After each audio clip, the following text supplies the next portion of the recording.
மாண்புமிகு பேரவைத் தலைவர் அவர்களே, தொழில் நகரமான திருப்பூர் என்பது லட்சக்கணக்கான தொழிலாளர்கள் வாழும் நகரம்.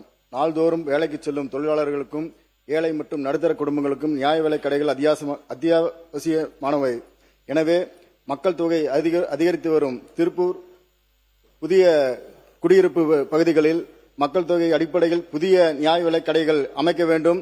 மேலும் தொழிலாளர்கள் அதிகமாக வசிக்கும் பகுதிகளில் அவர்களின் வேலை நேரத்தை கருத்தில் கொண்டு மற்றும் முதியவர்கள், மாற்றுத்திறனாளிகள் அவர்களின் நலனுக்காக நடமாடும் நியாய விலைக் கடைகள், மொபைல் ரேஷன் ஷாப் அமைப்பதற்கான திட்டத்தை பரிசீலிக்க வேண்டும் என்று அன்புடன் கேட்டுக்கொள்கிறேன். நன்றி, வணக்கம். மாண்பு உறுப்பினர் உணவுத்துறை அமைச்சர் அவர்கள். மாண்புமிகு பேரவைத் தலைவர் அவர்களே, நம்ம சேலம் சட்டமன்ற உறுப்பினர் கேட்டிருந்தார், அவரோட கருத்துக்காக இன்ஃபர்மேஷன். தமிழ்நாட்டில் மொத்தம் 38,430 ரேஷன் கடைகள் இருக்கு, நியாய விலைக் கடைகள் இருக்கு. 38,438. அதுல குறிப்பா திருவண்ணாமலையில மட்டுமே அதிகப்படியான, தமிழ்நாட்டுக்கு மொத்தம் 39 மாவட்டங்கள்ல திருவண்ணாமலையில் மட்டுமே 1,795 கடைகள் இருக்கு. அதுக்கு அடுத்தது ரேங்கிங் இருக்கிறது சேலம், 1,777 கடைகள் இருக்கு. இதுல சொந்த கடைகள் மட்டுமே 1,405 கடை இருக்கு. பார்ட் டைம், ஃபுல் டைம்லாம் இருக்கு.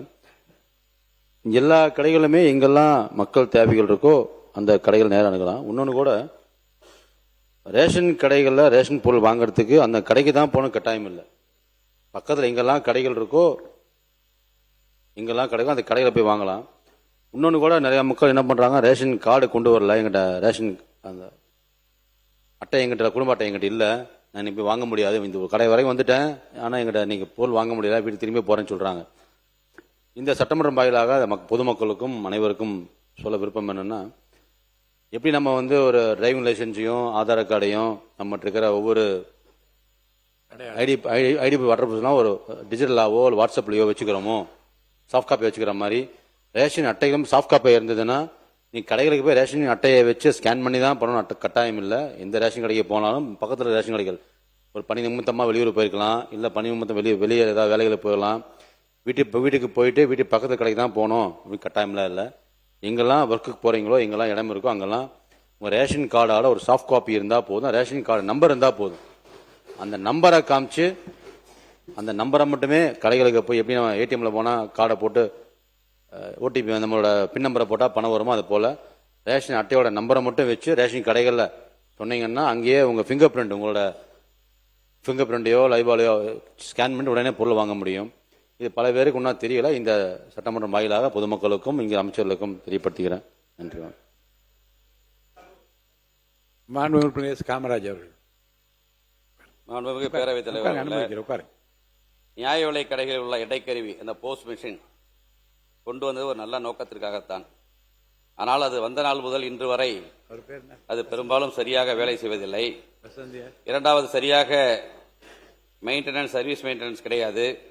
அப்படியே இரண்டும் சரியாக இருந்தால் அந்த நெட்டு சர்வர் ப்ராப்ளம், அந்த கர்சர் சுற்றி கொண்டே இருக்கிறது. கணினி செயலி மூலம் கைரேகை வைத்துத்தான் பொருட்கள் வாங்க வேண்டும். மிஷின் சரிவர வேலை செய்யாதால் வாடிக்கையாளர்கள் சொல்லனா துயரமடைகிறார்கள். குறிப்பாக விவசாய தொழிலாளர்கள் நிறைந்திருக்கிற எங்கள் மாவட்டத்தில் அவர்கள் வேலைக்கு போக முடியாமலும் பொருட்கள் வாங்க முடியாமலும் மிகுந்த அவசைக்கு உள்ளாகிறார்கள். மேலும் நியாய விலைக் கடை பணியாளர்களும் மிகுந்த மன அழுத்தத்திற்கு ஆளாகிறார்கள். இதுபோன்ற நேர்வுகளில் பழைய முறை, அந்த பில்லு போட்டு பொருட்களை கொடுக்கிற முறையை பயன்படுத்தலாம் என்பதை தங்கள் மூலம் கேட்டுக்கொள்ள கடமைப்பட்டிருக்கிறேன். அத்தோடு கூட்டுறவு சங்கங்கள் அனைத்தும் தற்பொழுது கணினிமயமாக்கப்பட்டுள்ளது. அதனை இயக்கி தொடர்ந்து 15 ஆண்டுகளாக தொகுப்பு பணியாற்றி வரும் பணியாளர்களில் தகுதியானவர்களை தகுதி தேர்வு மூலம் தேர்ந்தெடுத்து பணி நிரந்தரம் செய்ய இந்த அரசு முன்வருமா?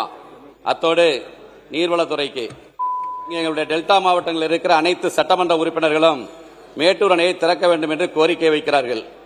இது சாகுபடி செய்வதற்காக அல்ல, இது குடிநீருக்காக.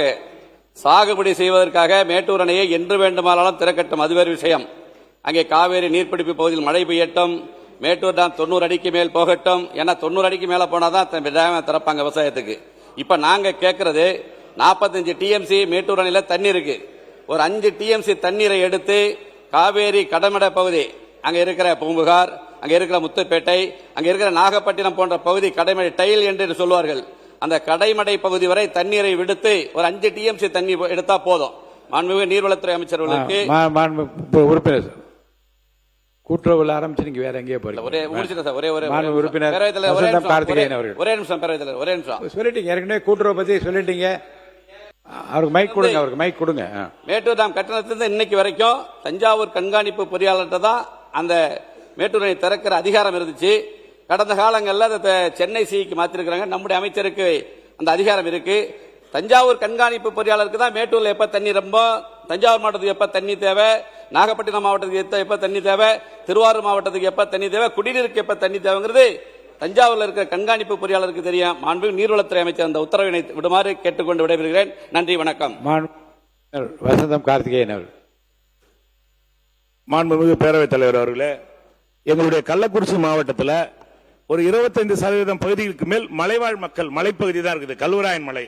அங்க நெட்வொர்க் வசதி சுத்தமா கிடையாது. போன் வசதியோ தொலைத்தொடர்பு வசதியோ கிடையாது. அங்க இந்த கார்டை யூஸ் பண்ணும்போது, அந்த பிங்கர் பிரிண்ட் வைக்கும் போது அந்த பகுதியில் அது ஒரு பெரிய இடையூறாக இருக்கிறது. ஆகவே அங்க அந்த ரேஷன் ஷாப்ல பொருள் வாங்கும் பொழுதும் சரி, தேர்தல் நேரத்திலும் சரி, தொடர்ந்து அந்த ஒரு இடையூறு இருக்கிறது. ஆகவே கூட்டுறவுத்துறை அமைச்சர் அதில் கவனம் செலுத்த வேண்டும் என்று கேட்டுக்கொள்கின்றேன். மாண்புமிகு பேரவைத் தலைவர் அவர்களுக்கு நன்றி. மாண்புமிகு பேரவைத் தலைவர் அவர்களே, நம்மளோட இப்ப ரேஷன் கடையில இதுவரைக்கும் முன்னாடி இருந்தே முதியோர்கள் அனைவருமே தன்னோட அரிசி வாங்குறதுக்கோ பொருட்கள் வாங்குறதுக்கோ கைரேகை வைக்க முடியாம ரொம்ப கஷ்டப்பட்டாங்க. அது சென்ற ஆட்சியில் பெரிய பிரச்சனையா இருந்தது. நமது மக்கள் ஆட்சியில், தலைவர் தளபதி ஆட்சியில் அந்த சிக்கல்கள் அனைத்தையும் தீர்த்து தருமாறு அன்புடன் கேட்டுக்கொள்கிறேன். அதே போல ஊழலற்ற லஞ்சமற்ற ஆட்சி கொடுப்பேன் என்று சொன்ன நமது தலைவர் தளபதி அவர்கள் ஆட்சியில் ரேஷன் கடையில் உள்ள முறைகேடுகளை தவிர்ப்பதற்கு கேமராக்கள் பொறுத்தவருக்கு ஏற்பாடு செய்யுமாறு அன்போடு கேட்டுக்கொள்கிறேன். நன்றி. உறுப்பினர் மதார் பதுருதீன். கூட்டுறவு உணவு சார். நம்ம பொங்கலுக்கு வந்து பாத்தீங்கன்னா வேட்டி சேலை கொடுக்குறோம். நெசவாளர்களுக்கு வந்து பிரயோஜனமா இருக்கு, விவசாயிகளுக்கு கரும்பு பிரயோஜனமா இருக்கு. அந்த மாதிரி வந்து பாத்தீங்கன்னா சுற்றுலத்துக்கு உகந்தது, பாரம்பரியம் தொழில் கொண்டது, குயவர்களுக்கு பிறமா இருக்கிறதுக்கு மண்பானையில தான் வந்து பொங்கல் செய்யறோம். மண்பானை கொடுக்கணும்னு சொல்லி நான் பேரவைத் தலைவராக முதலமைச்சருக்கும் அமைச்சருக்கும் கேட்டுக்கிறேன்.